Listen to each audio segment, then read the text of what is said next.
জয় নিতাই, গৌর হরি বল। বৃন্দাবন ধাম থেকে বলছি। প্রতিদিনের মতো আমরা কিছু শাস্ত্র সিদ্ধান্ত অনুযায়ী ভাগবতীয় কথায় ব্রতী হয়েছি। আজকে আমাদের আলোচনার বিষয়টা আমরা শুনতে কেউ অভ্যস্ত নই, কিন্তু সত্য ঘটনা, সত্য বিষয়, সত্য শাস্ত্রীয় সিদ্ধান্ত জেনে নিন। বিষয়টি হলো, অযোগ্য ব্যক্তিদের দীক্ষা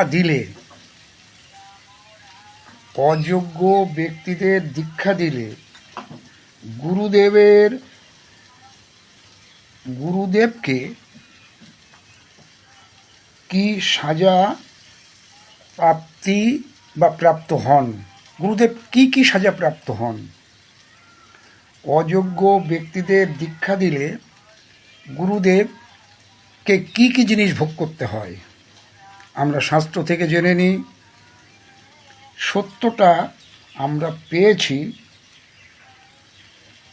হরিভক্তি বিলাস গ্রন্থের প্রথম বিলাসের 47 নম্বর শ্লোক থেকে। এই গ্রন্থটি স্বয়ং ষড় গোস্বামীপাদের, গোপাল ভট্ট গোস্বামী এবং সনাতন গোস্বামীপাদ কৃত। তার প্রথম বিলাসের 47 নম্বর শ্লোক। এখান থেকে আমরা কি পেয়েছি?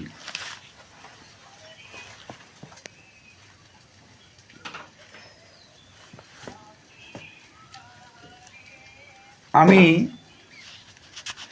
সংস্কৃতের পণ্ডিত নই, বিদ্বানও নই, অরিজিনালি মূর্খ, সাধন ভজনহীন, কিন্তু আমি চেষ্টা করব আপনাদেরকে বলার।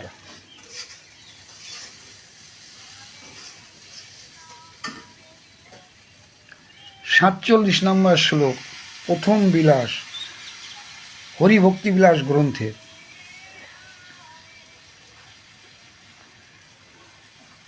যদ্যেতে কল্পেরণ দেবতা ক্রোধ ভাজনা ভবন্তিহ দরিদ্রান্তে পুত্রদার বিবর্জিতা নরকাশ্চৈব, নরকের কথা বলা হলো, নরকাশ্চৈব দেহান্তে তির্যঞ্চ প্রভবন্তি তে। এটা হলো শ্রী শ্রী হরিভক্তিবিলাস গ্রন্থ, তার প্রথম বিলাসের 47 নম্বর শ্লোক। এটা অরিজিনালি নেওয়া হয়েছে অগস্ত্য সংহিতা থেকে। এই 47 নম্বর শ্লোকের অনুবাদটা কি? মন দিয়ে শুনবেন। যাহারা লোভাদির বশীভূত হইয়া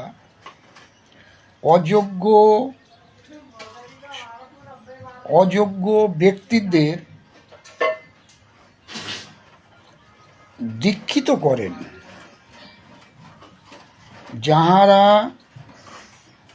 লোভাদির বশীভূত হইয়া অযোগ্য ব্যক্তিদের দীক্ষিত করেন, তাহারা, শুনুন এবার ভোগটা শুনে নিন, তাহারা ইহলোকে দেবতার আক্রোশপাত্র।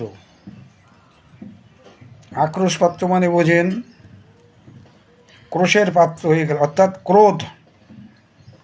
দেবতারা আপনার উপর ক্রোধ করবে যদি আপনি অযোগ্য ব্যক্তিদের দীক্ষা দান করেন। তাহারা ইহলোকে দেবতাদের আক্রোশ পাত্র, দরিদ্র ও পুত্র কলত্র বিবর্জিত হইয়া থাকেন, এবং এটা যতক্ষণে শরীরটা ধারণ করেছেন ততক্ষণ। এরপরে কি হবে? এবং দেহাবসানে নরক ভোগ করতে হবে, ভোগান্তে সেখানেই শেষ হলো না, এখানে আপনি কষ্ট পেলেন, দেবতাদের আক্রোশপাত্র হলেন, আবার পুত্র কলত্র বিবর্জিত হলেন, দেহের শেষ হলে আপনি নরক ভোগে চলে গেলেন। সেখানেই শেষ হলো না, ভোগান্তে তির্যক যোনি প্রাপ্ত হয়েন। এটা কারোর মন মানা কথা নয়, একদম সম্পূর্ণ গোপাল ভট্ট গোস্বামী এবং সনাতন গোস্বামী প্রৎকৃত শ্রী শ্রী হরিভক্তিবিলাস গ্রন্থের প্রথম বিলাসের 47 নম্বর শ্লোক, এবং যেটা নেওয়া হয়েছে অগস্ত্য সংহিতা থেকে। ভিডিওটির বক্তব্য একটু কঠিন কিন্তু সত্য, কারণ শাস্ত্র বলেছেন, সাচ্চা কাহে তো মারে লাঠা ঝুঠা জগৎ ভুলায়, গোরাস গলি গলি মে ফিরে সুরা বৈঠাল বিকায়, চোর কো ছোড়ে সাধু কো বাঁধে প্রতীক্ষ লাগায়ে ফাঁসি, ধন্য কলিযুগ তেরি তামাশা দুঃখ লাগে আউর হাসি। সুতরাং সত্য একটু কঠিন হয়। যারা শাস্ত্রের সিদ্ধান্ত প্রকৃতই জানতে চান, শাস্ত্রের অধ্যায়, বিলাস, পরিচ্ছেদ এবং তার পয়ার বা শ্লোকের নাম্বার সহ, তাদের অবশ্যই ভালো লাগবে এটা। আজ এ পর্যন্ত, আপনারা ভালো থাকুন, আনন্দে থাকুন। জয় নিতাই, গৌর হরি বল, শ্রী রাধে শ্যাম।